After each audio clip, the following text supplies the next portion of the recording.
Good morning all of you. मैं ममता शर्मा, आदर्श बाल निकेतन उच्च माध्यमिक विद्यालय से हिंदी अध्यापिका।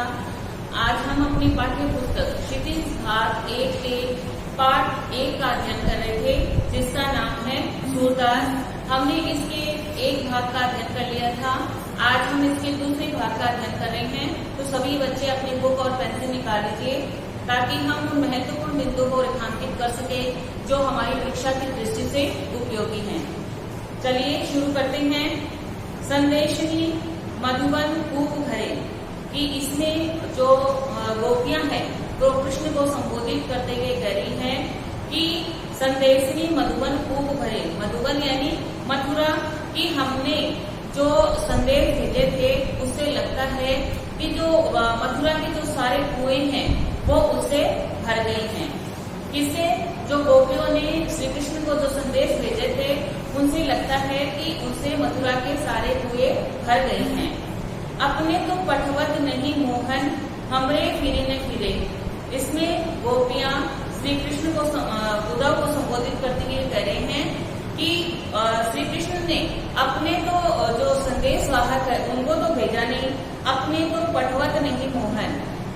कि मोहन किसके लिए आया है? श्री कृष्ण के लिए। श्री कृष्ण ने अपने को संदेश वाहकों को भेजा नहीं है, हमरे फिरे ना फिरे। और हमने जो संदेश वाहकों को जो पत्र लेकर भेजा था उनको लौटकर नहीं आए हैं। चित्ते पथिक पठे मधुबन को बहुरी न शोध करे। इसमें गोपियां उद्धव से कह रही हैं कि जितने पथिक यानी रास्ते में जाने वाले राहीगर या यात्री कि जितने भी पथिक है यात्री हैं वो मधुबन को गए थे। मधुबन यानी मथुरा को गए थे। जितने पथिक पढ़े मधुबन को, तो जितने पथिक है यात्री है वो मधुबन में भेजे गए थे। बहुरी ना शोध करे, वो फिर से बहुरी यानी फिर से वो उनकी कोई भी शोध या खोज नहीं ली है, क्योंकि ना तो वो लौटकर आए हैं। ऐसा लगता है कि श्री कृष्ण ने उनको वहां पर ही रोक लिया है। इसलिए उनकी तो कोई भी खोज खबर नहीं है। के वे शाम सिखाए प्रबोधे के बहु बीच मरे। वो गोपियां उद्धव से संबोधित करते हुए कह रहे हैं कि ऐसा लगता है कि या तो के वे शाम सिखाए थे। श्याम किसके लिए आया? श्री कृष्ण के। कि या तो वे श्याम के या श्री कृष्ण के सिखावे में सिखाए यानी सिखाकर, प्रबोधे यानी वश में करना। कि या तो ऐसा लगता है कि श्री कृष्ण ने उनको सिखाकर अपने वश में कर लिया है कि बहु बीच मरे, या फिर ऐसा हो सकता है कि वो बीच में मर गए हो। कि ये गोपियां कह रही है कि हे उद्धव, या तो लगता है वो श्री कृष्ण के सिखाने पर वही रह गए हैं, या ऐसा भी हो सकता है कि बहु बीच मरे, या फिर वो रास्ते में ही मर गए हैं। कौन? जो संदेश वाहक है वो। कागज गरे मेघ मसी टूटी सर दव लागी जरे। कागज, या ऐसा भी हो सकता है कि कागज गरे मेघ, जो मथुरा में जितने भी कागज है वो मेघ वर्षण के कारण यानी अत्यधिक वर्षा के कारण गल गए हो। मसी टूटी, या फिर ऐसा लगता है कि जो स्याही है वो वहां की मथुरा की जो स्याही है तो वो खत्म हो गई है। मसी यानी स्याही और टूटी यानी समाप्त हो जाना। कि ऐसा लगता है या तो वर्षा के कारण जो मथुरा के जो कागज हैं वो गल गए हैं, या फिर जो उनकी जो स्याही है वो है समाप्त हो गई है।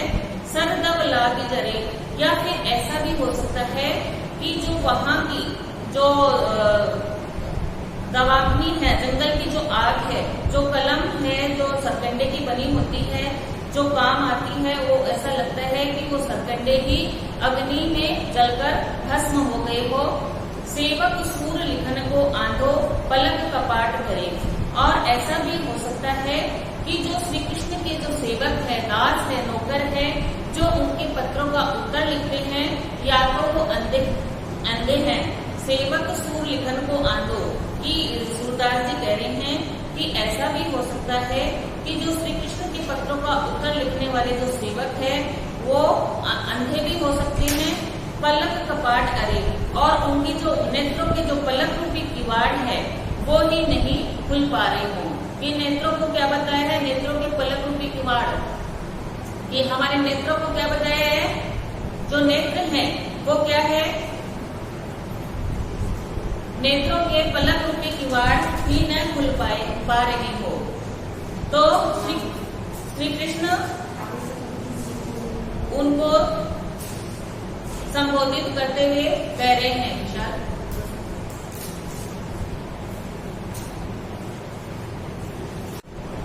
तीसरा पद पढ़ते हैं जो सूरदास के भ्रमर गीत से संबंधित है। चौथा जो अंतिम पद है वो देखिए, उद्धव मत माने की बात। इसमें गोपियां उद्धव को संबोधित करते हुए कह रही हैं कि हे उद्धव, यह तो हमारे मन माने की बात है। उद्धव मन माने की बात कि हे उद्धव, ये तो हमारे मन माने की बात है। तो छुहारा छाड़ी अमृत फल विष कीरा विषघात, कि यह हे उद्धव, ये हमारे मन माने की बात है कि मन जिसमें अच्छा लगता है, जिसको अच्छा लगता है वो उसी को मानता है। जिस प्रकार तो छुआरा छाड़ी अमृत फल विष कीरा विषघात, कि जिस प्रकार जो विष का कीड़ा होता है उसको क्या खाना अच्छा लगता है? विष खाना अच्छा लगता है।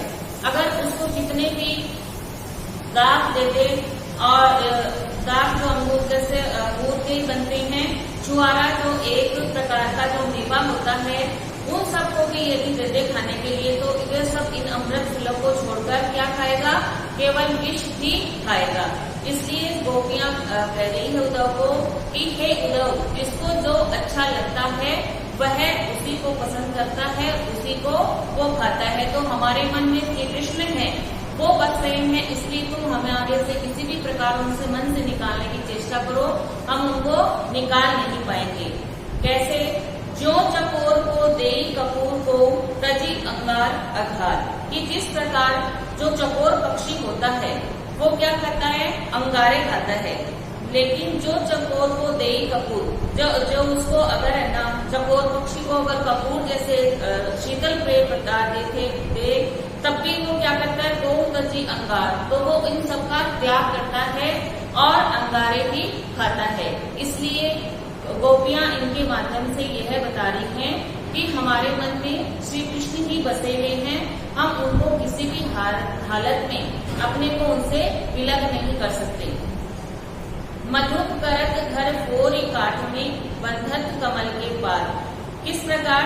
जिस प्रकार जो मधुप होता है वो क्या करता है? करत घर फोरी काठ में, काठ यानी लकड़ी में क्या करता है? उसको इसमें काठ में छेद करके अपना घर बनाता है बंधत कमल के पार। लेकिन वो फिर क्या करता है? अपने आप को कमल की पंखुड़ियों के बीच में बंद कर लेता है। जबकि वो क्या करता है कि काठ होती है, लकड़ी होती है, उसको वो उसमें छेद करके अपना घर बनाता है। लेकिन उसको क्या अच्छा लगता है? कमल की पंखुड़ियों में बंद हो जाना। तो फिर वो क्या करता है? अपने को उसके बंधन में बंध जाता है। वो जो पतंग हित जानी आपनो दीपक सो लपरात, कि जो पतंग हित जानी आपनो, कि जिस प्रकार जो पतंगा होता है, आप देखते हो कि दीपक के आसपास या लाइट के आसपास है, हम जला देते हैं तब उसमें छोटे छोटे जो कीट हैं वो उसमें आगे पीछे घूमते रहते हैं, और कुछ तो ऐसे होते दीपक के में अंदर है वो मर जाते हैं। लेकिन उनका स्वभाव क्या है कि दीपक के लो के आसपास होना और अपने आप को उसमें अर्पण कर देना। तो वो कह रही है कि हम भी श्री कृष्ण में उसी प्रकार, हमारा मन उसी में, उनमें श्री कृष्ण में इस प्रकार लगा हुआ है जिस प्रकार पतंगे का दीपक से। जिस प्रकार जो पतंगा होता है वो अपने हित किसमें जानता है? दीपक में। उसको ये पता होता है कि मैं इस अग्नि में जल जाऊंगा, लेकिन वो उसको अच्छा लगता है तो वो वही करता है। सूरदास जाको मन जासो सोई ताही सुहाग, सूरदास जी कहते हैं कि जिसका मन जाको मन जासो, कि जिसका मन जिसमें रम गया है, सो ही ताही सुहाग, उसको वही अच्छा लगता है। अब इसमें से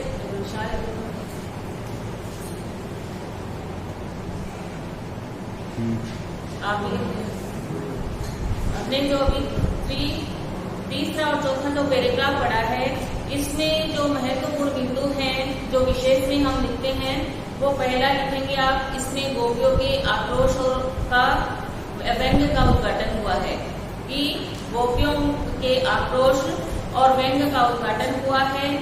दूसरी विशेष में जो लिखते हैं वो ये है कि व्यंग्यात्मक शैली में इसका वर्णन हुआ है और अनुप्रास अलंकार और संदेह अलंकार और रूपक अलंकार का प्रयोग किया गया है। तीनों महत्वपूर्ण जो बिंदु है वो दोबारा रिपीट कर देती हूँ, लिख लीजिए आप लोग। विशेष में जो लिखते हैं कि इसमें गोपियों के आक्रोश और व्यंग्य का वर्णन हुआ है। दूसरा, व्यंग्यात्मक शैली का प्रयोग हुआ है। तीसरा, इसमें अनुप्रास अलंकार, रूपक अलंकार और संदेह अलंकार का प्रयोग किया गया है। फिर जो चौथा पैराग्राफ है, चौथे पैराग्राफ की शैली है वो भावात्मक है और इसमें वियोग श्रृंगार का वर्णन हुआ है। वियोग श्रृंगार की रचना हुई है और गोपियों ने व्यंग्यात्मक शैली का प्रयोग किया है। साथ ही उनकी जो भावात्मकता है वो भी हमें देखने की मिलती है। तो स्टूडेंट, हमारा ये जो लेसन है वो यहाँ पर समाप्त हो रहा है। आपको कोई भी बात समझ में नहीं आई हो तो आप मैसेज करके या कॉल करके पूछ सकते हैं। Thank you, have a nice day.